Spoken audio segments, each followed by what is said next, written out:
Pain is heavily our pain. No single communities have not felt the sorrow of the forthcoming elections. Soon, our sorrow will be over. We have resolved never to give up. In fact, you have impressed us all with the courage you exhibited. Ride on, Bala. We shall make it. The lady who is the leader of ARP in Etiodo said, "Thank you for that. Everything good will come. Things will soon change. But we must work harder," Bala said, feeling invigorated. Now, everyone knows the guilty party. Their hands are bloody. They can't rule us with those hands. They will stain us and even bring disgrace to us. We are familiar with their lies, the agendas they don't believe in. They list them out to deceive us. Rural electrification have failed.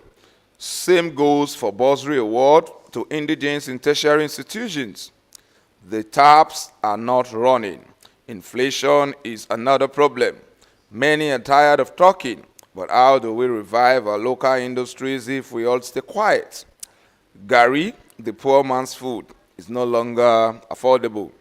They have jeeps, so they don't care about the potholes. Our schools are overcrowded. Bala, his colleagues. Fire on, good talk. The talk, my man. Tade chips in. Our skin can no longer stand the scourge of the scorching sun. Remind you people never to give up. We are still in the race. They have failed. Fire on, my man, Taye below. He had taken over from Bala as the youth leader of ARP in Oriakwata. He felt extremely pleased to see his friend act like he used once again. We have few days left, so we shall be having aggressive campaigns. We must make a lasting impression before the campaign deadline. Our finance power has been highly boosted. We thank in a special way this beautiful lady, the Oyinbo in our midst, Bala said, pointing to the white lady. The old lady beside her moved closer upon hearing this. The mention of finance power broke her stiffness. She is Miss Betty by name. She is a freelance reporter with Newsstand. I'm sure we all know this popular print media house. She is a Briton, and she runs a non-governmental organization too. The objective of this NGO is youth empowerment. We are pleased to meet you, Miss Betty, the old lady beside her said, shaking hands with her. You're welcome, the man greeted one after another. Thank you. It seems Bala had said it all.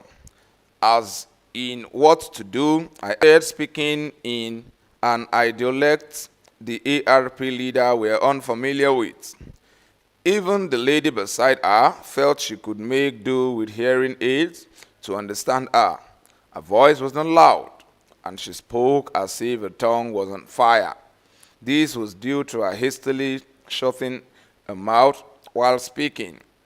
She had blonde, long, wavy hair, a side parting, and a short fringe. Her blue eyes and romantic nose were remarkable, and the young man could not help but notice this. Some months back, local government council, I did this with the help of Bala. She said she had pronounced the name of ARP's chairperson's candidate as Baal. The old lady paid her close attention, reading her lips. Giving voice to the young is the name of my NGO. This made me focus on youths of Akpata in the report, and the response from the readers of my column was massive. They were surprised about the revelations I made. I have come to do some fact findings. I want the world to know that places like this exist, and our youth are not just armchair critics, but are willing to take the bull by the horn. My NGO is very proud to be associated with ARP in Akpata. We shall continue to provide all the support needed.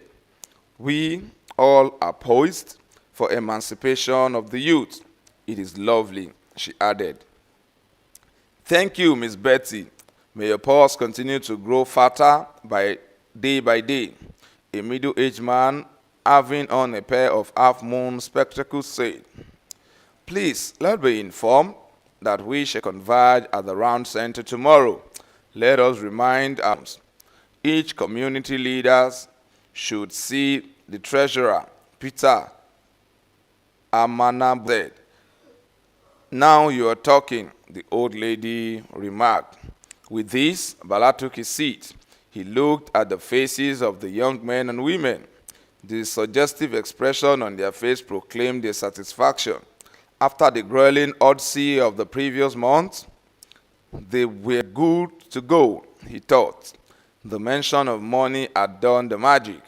Even his running mate, Olateju Smart, was putting on a smile. They were back on track. They could easily win